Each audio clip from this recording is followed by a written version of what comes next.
Thanks and welcome to join me. I'm Kejang Henry at Timbi, and of course our platforms are open for consultation. Let's begin from Awai, that is in the central region of the country, where the Public Works Minister Manuel Ganu Jumesi has inspected the Awai SA road construction project to disenclave one of the most productive agricultural basins, and from every indication, statistics say that it is an advancement of 22%.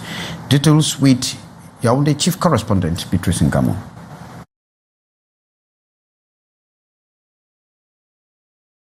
With contractual services at 22%, it means that there is 35 kilograms of unfolding layers already in place. Concerning the two major bridges of the project, the one over Zui River has been complete. That over River Afamba is almost but for access embankment. Like this, progress as far as solutions are taken from, with subcontractors in charge of water, electricity, telephone network, implanting services already. Those in charge of displacement of tombs already mobilized to that effect. The picture of how the construction work on the Awai SA Swa Road is faring. Public Works Minister Manuel Ganu Jumesi at the different stops draw the attention of the companies in charge to some little details and lapses. The force to keep the project going is flamed by forecasts of company in charge. That makes us to think that by the end of 2025, the project will be finished. Hope, however, is enkindled despite the fact that work is not really advancing. On va parler aux populations d'être patients. We will call the population to be patient. The Minister has explained the financial difficulties around the project. We should accompany the company. Rural roads that will go a long way to open up these great agricultural production basins of Awai and Swa areas to the rest of the region. Why not the country?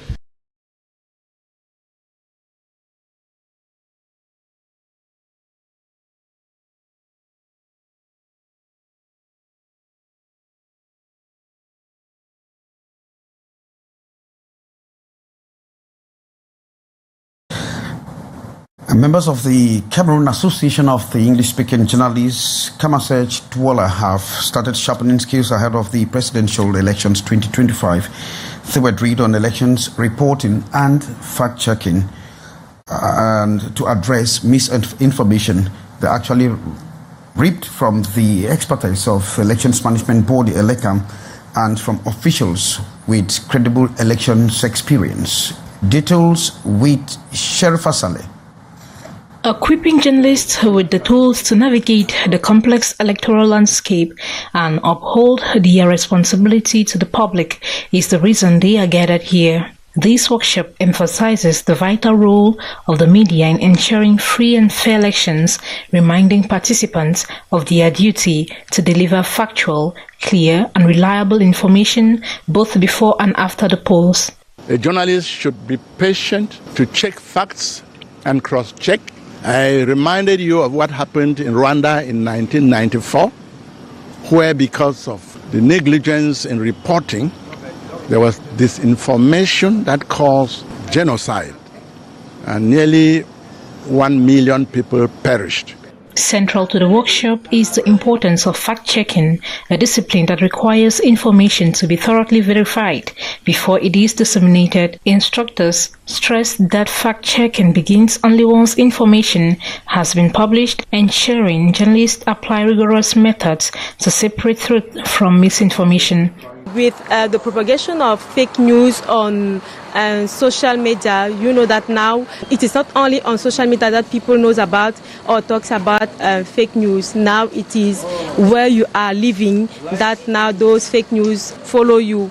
The training aims to equip participants with the skills necessary to counteract falsehoods that could sway public opinion during the electoral process. We'll look at the social media, look around us, a lot of fake news, there's misinformation, and some of the journalists even go and report some of the fake news without fact-checking or whatsoever.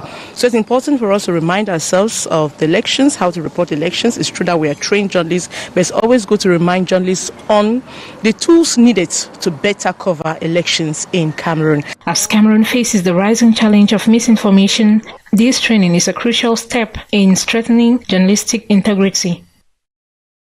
Thanks very much, Sherifa Saleh. And as climate crisis intensifies, so too is the corporate social responsibility to confront the realities of unchecked carbon emissions from industrial giants. And so Maureen is reporting that this is to urge for immediate action for corporate accountability to avert environmental catastrophe. Her report. The continuous emissions of carbon dioxide by large industrial companies remain a critical concern for environmental advocates. This issue is at the forefront of a conference on corporate social responsibility currently taking place in Douala, Cameroon. Most of these companies are companies that find themselves in the industrial sector, contributing a lot in terms of carbon emissions, and it's important that each one of them begins to take corporate social responsibility as an integral part of business strategy, so that together with actions that international organizations and the government is putting in place, we can be able to address climate change issues. Experts are calling on governments to enforce policies that can mitigate the impacts of climate change and promote sustainability. Not enough action is taken. Matter of fact, if we have to put it on a scale, on my own personal judgment, even on a global scale, I would say not even 10% of action is being taken. It's important that other sectors in our economy, especially the private sector, gets on board. The government, just like you can see here represented by the MINEBDEP, is doing a lot in terms of managing waste with relations to climate change. However, participants emphasize the importance of holding corporations accountable for their environmental footprints. They argue that companies must adopt responsible business practices that reduce pollution and contribute to a healthier planet. What can Africa do about it? Are we able to have a sustainable development, economical development, without polluting more than other countries has done before us? They need to be able to come up with policies and practices, responsible business practices and policies that will address climate change issues. This is putting in place environmental initiatives like waste management, sustainable waste management, of course, and ensuring that they reduce as much as possible fossil fuels in their business operations. From October 17 to 18, experts and stakeholders discussed innovative solutions to enhance corporate social responsibility and address the pressing challenges posed by climate change. The outcomes of this conference aim to pave the way for more sustainable industrial practices and stronger regulatory frameworks.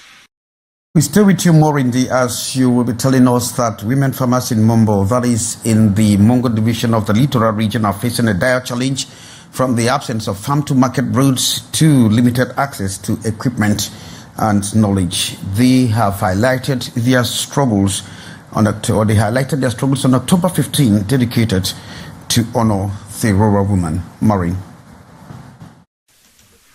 In an area where fetching drinking water resembles an Olympic event, the women of Mombo are determined to show resilience amidst the agricultural trials. The lack of reliable transport routes and modern farming tools has made their efforts feel like trying to make a shuffle without eggs. Yet on Rural Women's Day, these formidable farmers took center stage, their voices echoing the urgent need for assistance. We celebrate the rural woman, the woman the way they feed we, where they make we be healthy, we fit work. The woman the way they promote development by their hard work in the field. The socialist women equipped not just with tools, but with compassion and camaraderie arrived like knights in the shining armor, a belt with a little less armor, and a lot more wheelbarrows. They organized educative talks, fostering an exchange of ideas that reinvigorated the women's spirit. Knowledge, after all, is the ultimate fertilizer for growth. This woman, they get a lot of challenges. You can imagine say that they come back from farm, that they go carry water with picking for bath, and this water will be like next door. The water they like sometimes 5 kilometers away to get drinking water. In a gesture that could make even Santa envious, the socialist women distributed gifts such as wheelbarrows, hoes, cutlasses, and trucks, all designed to facilitate the farmers' arduous work. The excitement was palpable. One might have thought the way at a holiday party rather than a serious agricultural meeting. Furthermore, many women formed small groups and cooperatives uniting to tackle their challenges with renewed determination. The collaborative spirit was bolstered by the presence of Gladys Njoko and also the first assistant mayor and other officials who joined the celebration with an air of support and enthusiasm. And cancer awareness has actually took center stage in Limbe, that is in the southwest region of the country, as women were empowered on how